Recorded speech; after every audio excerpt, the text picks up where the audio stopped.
should there be border tensions between China and India in the current place? Let me go to you, Mr. Aneja, first from India.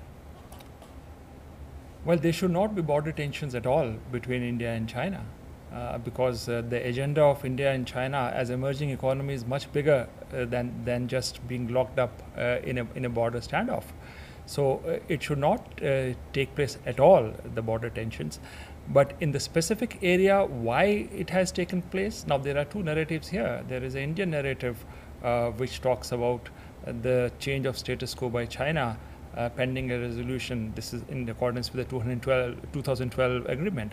Whereas we do have a Chinese narrative which is completely to the opposite. So we have competing narratives right now on why it took place. But the point really now is that it's time that this disengagement takes place over here, and it takes place on terms which are honorable to both countries. Right. Should there be a tension between China and India? Are the two countries the parties that really should be involved in this so-called border tension?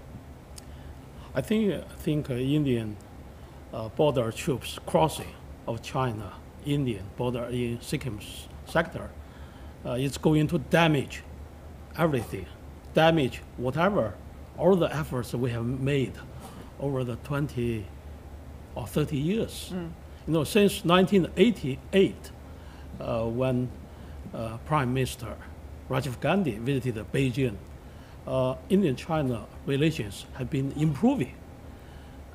But suddenly, you know, Indian border troops crossed the border and entered in China territory, and until now, they are still there. I think that is a very serious incident. I think it is going to damage everything. So I think the better solution for India to withdraw its troops. After that, we can talk about what we are going to talk. Okay, let me go to you, Mr. Aneja from India. Why do you think, of course you're a journalist, you are not a military official. Sure. Neither is Senior Colonel Zhao. Even though he has a title, he is more a researcher in the military. So let me ask both of you as researchers, why do you think, Mr. Aneja, India did so?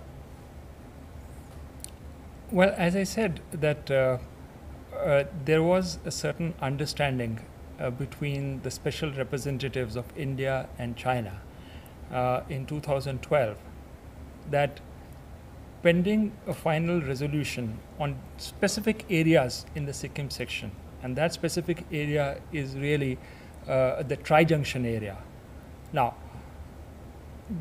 the tri-junction area also needs to be resolved, that is the alignment of the tri-junction by all the three countries, which would mean China, India and Bhutan. But we were not there right now. But pending that, neither side should change the status quo. Now, the Indian narrative is that the status quo was changed by China when it started building the road in the tri-junction area. And second point is that this area was a disputed territory between China and Bhutan, with which India has a defense treaty arrangement. And since the démarche of the Bhutanese, which took place in around 20th of June, it does talk about its protest about this. So there is this trilateralism to this entire situation. Got you. Let me go to some of the points that you raised with the Senior Colonel Zhao. First of all, the three parties that Mr. Aneja mentioned. It should be resolved with three parties, and that was the status quo. You know, just a couple of points I'm going to respond to what he mentioned. First, he talked about the 2012 special representatives of the discussion. My understanding, that is, China and tries to renew the convention, Great Britain and China on the relating to Sikkim and Tibet, the convention, China to review it, because it was a convention between Great Britain and China. And since India got independent, and you know, so many decades, China tried to reach an agreement between China and India, and for the border, that is a delimited border, and China don't think that is a disputed border. That is the first point. And the second point about the tri-junction he mentioned. I think the tri-junction, according to based on the convention, the tri-junction is the Mount Gipmochi,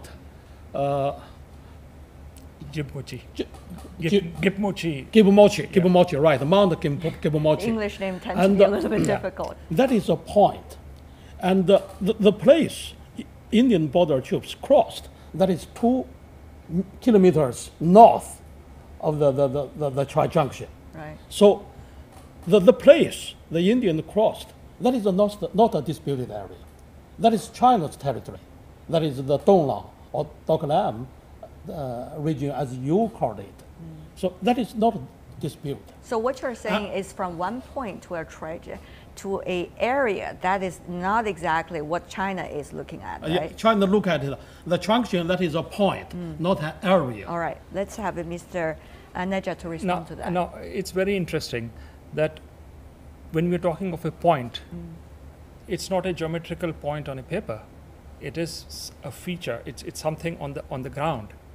Now, what is the dimensions of a trijunction?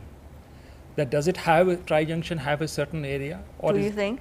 I think it should have a certain area. It should have certain coordinates. It should have a certain area. I do believe that nobody has gone into those details to actually define that what would be the parameters of the trijunction. Is China changing the status quo? Can I just complete for just quickly for a second? The Chinese position, which I'm well aware, and all of us are, that's 2,000 meters north, which is 2 kilometers north. I'm not aware what would be the dimensions of the trijunction. Would it spread to an area of 2 kilometers? Not too much. How much is the area covered by the trijunction? Those are the details we don't know about at this point in time. And yet, at this point, India is there, even though without knowing the details. Well, this is the Indian argument, which I can say, is that because the trijunction is still yet to be resolved, any entry or any change of the status quo, which is building the road, is therefore not in sync with the 2012 agreement. Yeah. So if Indian troops is in that so-called trijunction, is that going to be a change of the status quo compared to earlier times? Well, Indian troops in the trijunction area at this point in time, it just shows that it is time that we actually start talking about defining trijunctions and actually implementing the understanding of the watershed principle defined by the 1890 treaty. Okay. Mr. Zhao, Senior Colonel Zhao, your response to the so-called status quo issue. I just have a word about the trijunction. The trijunction was determined by the convention in 1890.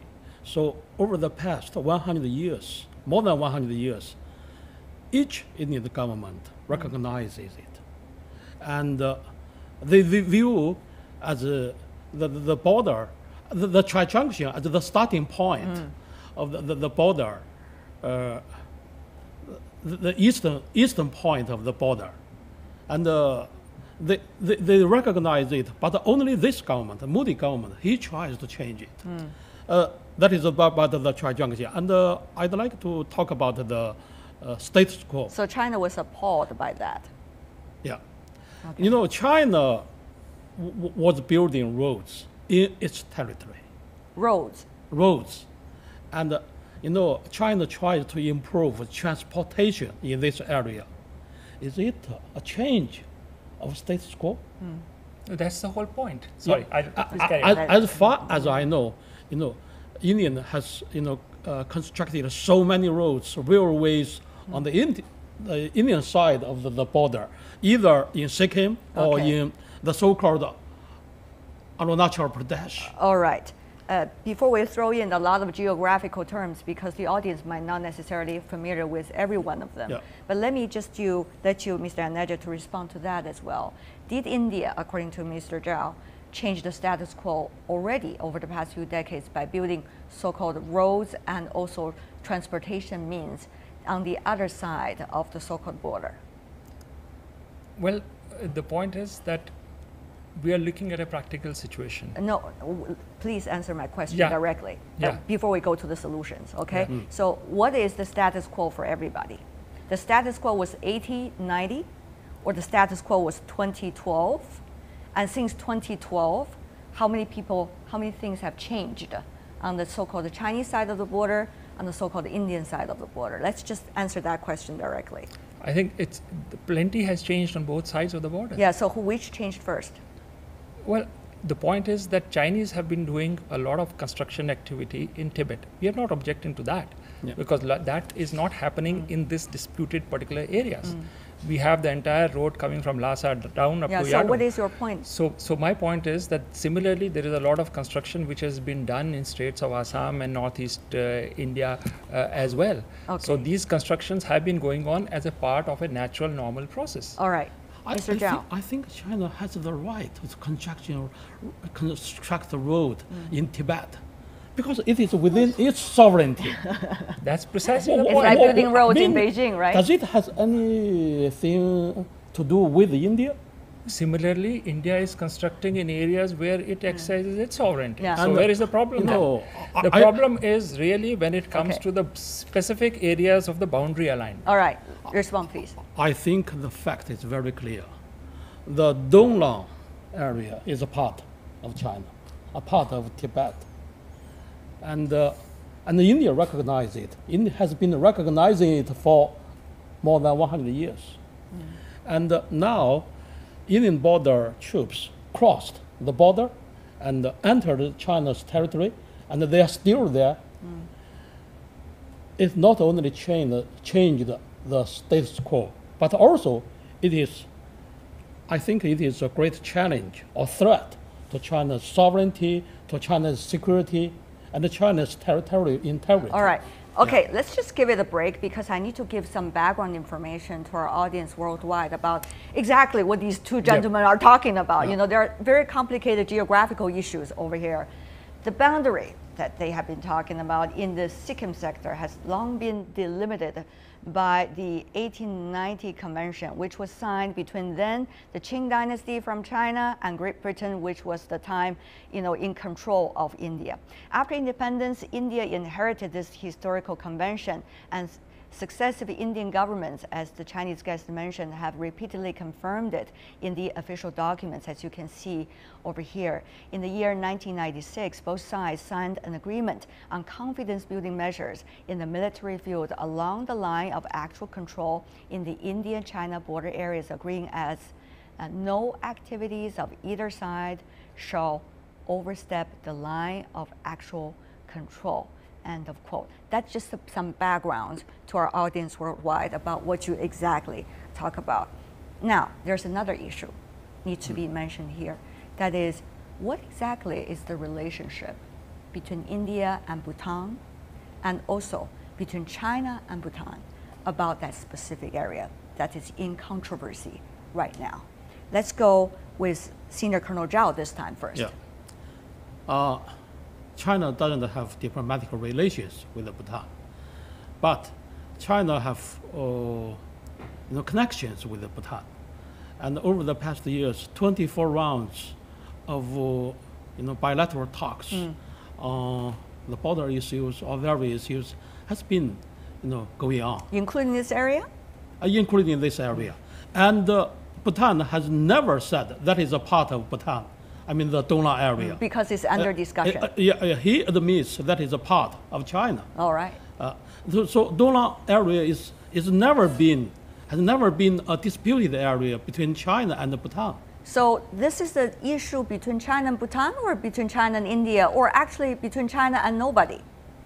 Between China and nobody. Okay, all right. No, Let's go to I just Mr. Aneja. Yes, I have to respond to this. Yeah. The Doklam issue is a dispute between the Bhutanese and the Chinese side.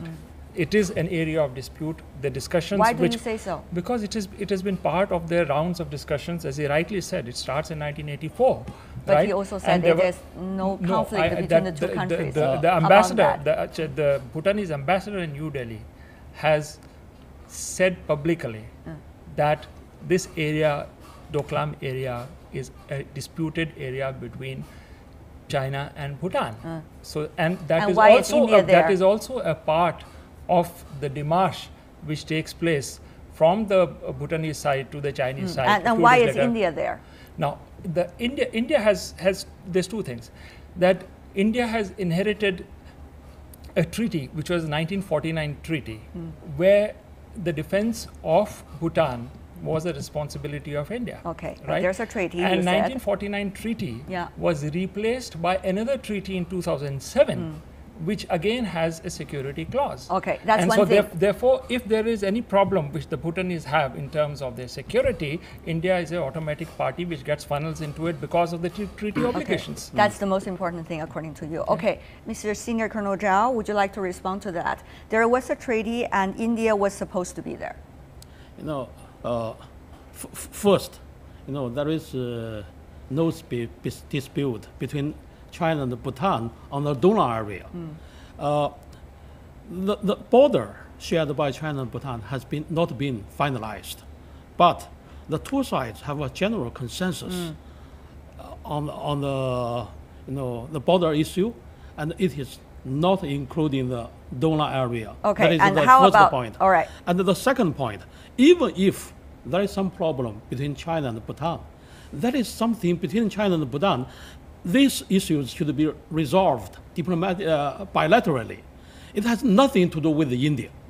You know, because Bhutan is an independent, sovereign country. How can the third party get involved? Okay, but Mr. Aneja was talking about the 1949 treaty and then the 2007 treaty. Help us understand better about how you see these treaties. And there may be some treaties between India and Bhutan. That is something between India and Bhutan. And now we are talking about, the territorial dispute. If there is something, some third party get involved, and on behalf of another country, and in contemporary world, we cannot believe that. If it happened in 18th century, 19th century, I understand it. But in the 21st century, I cannot understand it. Did Bhutan call for the help of India officially? Of course. Mr. Aneja, what is the sign of the call? Look, I am not privy to the internal communication whether there But was that should be public, right? That's up to the government of India to be declassify it public as rather and than when. private. But I do think that when we will talk about the resolution of this issue will obviously come in whether what kind of communication was there from the Bhutanese side. But this is the official communication. It But may the be a Bhutanese fact. side's attitude is extremely important in this case, isn't it? And I think we should also respect Bhutan as a sovereign country here. And But its also, attitude. Senior Colonel Zhao said that was China's territory originally. Well, that is to begin Bhutanese with. don't think so. All right, Mr. Senior Colonel I Zhao. think if he is right, we can just imagine someday Chinese troops will go to Kashmir area on behalf of Pakistan. And so between China and Pakistan, we have an agreement. And China have the right to get involved. Do you agree with that? Wow, oh my God, that's a chain reaction. We're going to go over there. We're going to have the third party country going into another country, so-called on behalf of that country. Yeah. Well, it's going to be, we all have those stories in our neighborhood. Absolutely, and we need to get out of this syndrome because as I said right in the beginning of the program that there has to be honorable disengagement from this issue because we don't, otherwise it starts a chain reaction. We have and there are three nuclear powers, we're talking of Pakistan as well, in just now. So we can't have this situation. We have to go step back from here and move into a positive direction. But Bhutan is not a nuclear power. We're talking about the borders between so final words from you, since Mr. Aneja already got his final word. Final words from you, very briefly, Mr. Senior Colonel Zhao. Yes, I think the Indian border troops entered China illegally. That is a fact, and it is quite clear. And now, India better pull back its troops. Okay. I think that is the prerequisite of any solution. All right.